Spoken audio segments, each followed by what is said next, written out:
करी सौन्दर्य रत्नाकरी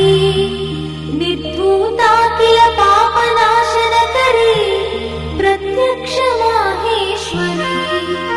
प्राणेयाचल वंश पावनकरी काशीपुराधीश्वरी भिक्षां देहि कृपावलम्बनकरी मातान्न